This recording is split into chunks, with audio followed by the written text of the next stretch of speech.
Und ich verstehe, dass Sie suchen Ihre Großvater, ja? Ja, ich weiß, dass er irgendwo hier gefallen ist und wir haben so ungefähr einen Ort, wo er vielleicht gefallen ist. Найдены родные погибшего в Латвии в годы Великой Отечественной войны гвардии капитана Дмитрия Михайловского. Информация о том, что поисковый отряд обнаружил останки советского офицера, услышала по радио России его племянница Светлана Малаева.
This expedition has been very interesting to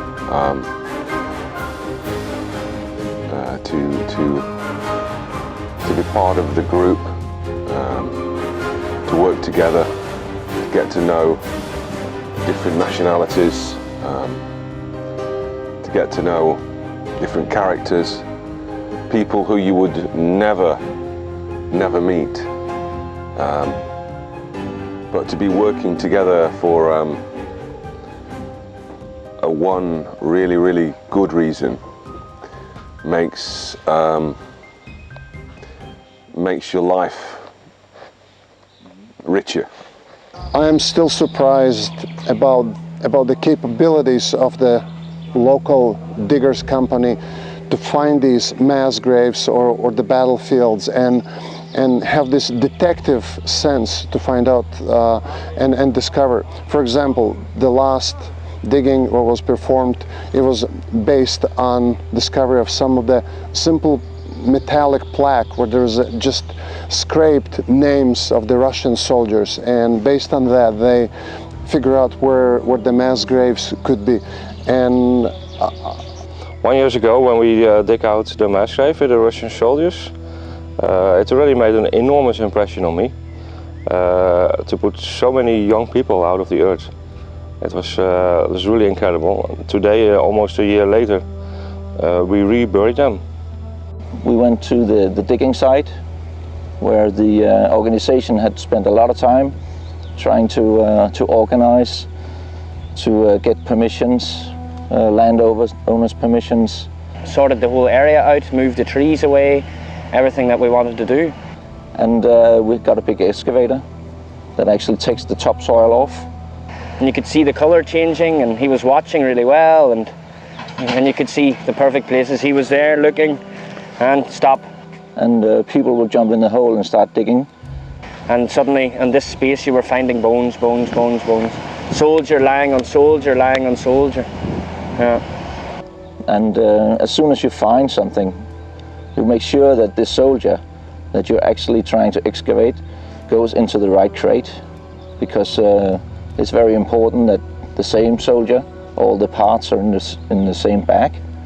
So make sure that it is as much of this soldier that's being buried at the gravesite, the cemetery. And we're just ending that journey for them.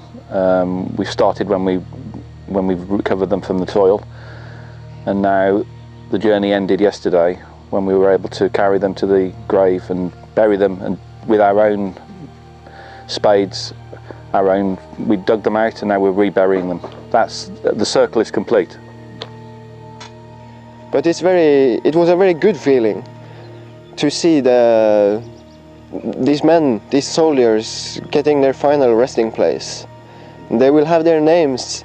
The wall of remembrance, and the people over time will look at those names and they'll know those people are buried there. And it's changed me. It's knowing that I've been a part of that. I've been a part of that. I really love it. And that is why I keep returning, because I want to be a part of that. The story is interesting since 90s that in here in Ezere the Germans was trying to find the German soldiers, but they didn't found because there wasn't any local people who were helping them. You come face to face with history.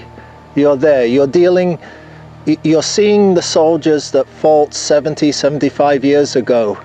They're there, they're in front of you. You're bringing them out. They're no longer missing soldiers in an unknown grave. They've been brought forward, they've been brought out, and now they're going to be reburied in a proper cemetery. They've now become someone. So it's not just books. You can read many books, but to be with you guys in the trenches, recovering soldiers, finding their personal effects and finding where they lay, is no book can give you that feeling. The best picture I had was when we were digging the guys out, and I looked up and I thought to myself, they're watching us. That was like a strange picture that I could picture in my head, like they were all standing there looking at us working. Funny, I asked Sophia to make a picture from this, and she will do it. After 1990s, there was even one try more. They were trying to find with the tractor. There was these control holes. As you see, there's digging inside, and the soldiers was here. So after that, I'm a pretty new guy. I'm just 27 years old. I was trying to find some old peoples from Ezere who remember this moment when the German there was a German hospital in Ezere's primary school, and they were digging the dead bodies here. Yesterday was having been part of recovering soldiers' bodies, and not really understanding, not really knowing who they are, where they come from. To the main thing that touched me yesterday was having a soldier's body in my hands, and to carry that person to their last resting place, and to have a bond, maybe a bond with that soldier, to be the last person that touched that person. For me, I don't care if it's German, Russian, whatever, but as long as we find the soldiers and get them back, that's the main objective. I've come here to Latvia for 12 years, and I have participated in 1 or 2 expeditions every year. And during this time, I think I have personally handled the remains of 30 soldiers. Maybe more, but I think so, 30 soldiers. I don't know how many. Probably hundreds, I'd have thought, over the whole time I've been here. The story is interesting because I got just 2 ladies who knew something about this fact that they are buried here. The ladies didn't tell exactly this place. They said that they have to be somewhere here. There's a river down. They said from river till this hill. Ефрейтор Валеев Мухаммадьян Губандуевич, рядовой Гольштейн Иосиф Шаевич, рядовой Григорчук Юрий Иванович, ефрейтор Гришанов Иван Федорович, рядовой Regina, Дмитриев reading all the Петр names Данилович, one by one, рядовой Долгов it actually Василий Федорович, kind of make you understand that it's a very important job, and these are people, not just a carved box full of bones. She was shaking a little, and she started reading the names because that somehow gives it a more personal touch when you hear the rank, the name, and it just kept going and going, and just the intensity of it just got more and more and more, and you could see in everybody that the names had really hit, because they weren't just a soldier lost, this was a sergeant here and a corporal there, and da-da-da-da-da, with all their names, and that's something really that you're not going to see often, and you're not going to hear often. So standing there, listening to all their names being read out, looking at the coffins, looking at all the people there, it was very strange. The feelings was, it's hard to describe it really. The politics, the anger between nations did not come into it for me at all. All I had in my hands was a soldier who at some point served to the best of his ability, and I was able to carry those remains up to where they would be buried. So the politics meant absolutely nothing to me. End of February and the start of the March, it was pretty cold. The winter was really huge, and it was snowing. In the morning I get up and went to window, and I saw that oh, come on, in this time we have to find something. I was calling to Edis, my comrade, and he said, yeah, we have to go. There is no difference between sunny time and this time. We have to find soldiers.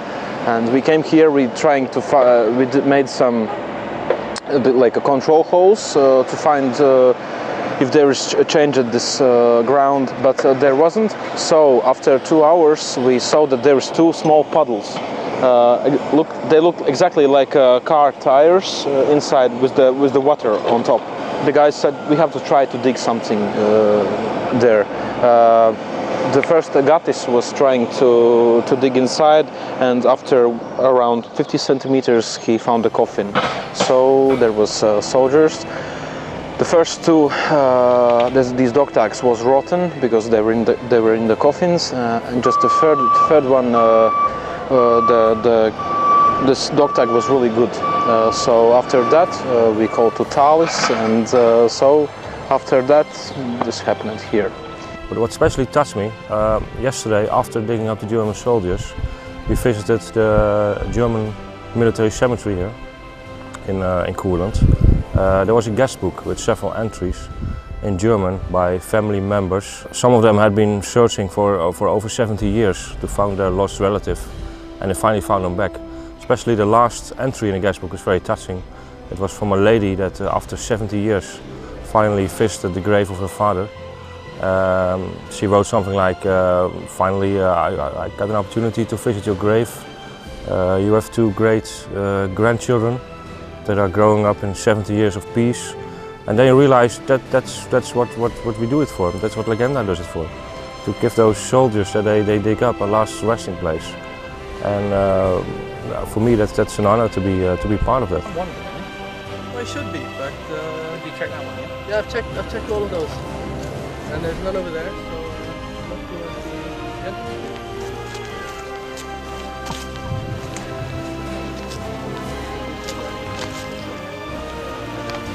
yeah, I say, as a lot of people say, it feels like I'm doing something good. And that's my main feeling. I have no problem to handle bones or remains. No problem at all.